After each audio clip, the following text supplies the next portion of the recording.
প্রথমবারের মতো কলকাতার ব্রিগেড গ্রাউন্ডে ঈদের নামাজ পড়লেন মুসলিমরা। গরু কোরবানিতে বিধি নিষেধ।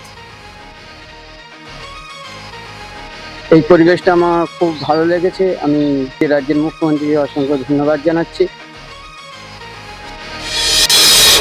ইরানে আবারও মার্কিন হামলা, পাল্টা হামলা চালালো তেহরান। হরমুজে পিছু হটল মার্কিন জাহাজ। আমরা ইরানে কোনো নিষেধাজ্ঞা শিথিল বা অর্থ ছাড়ের কথা বলছি না। তাদের দাবি করা অর্থের নিয়ন্ত্রণ আমাদের হাতেই থাকবে। পুরো দক্ষিণ লেবাননকে যুদ্ধক্ষেত্র ঘোষণা করে ব্যাপক হামলার প্রস্তুতি নিচ্ছে ইসরায়েল। যুদ্ধবিরতি নিয়ে প্রশ্ন।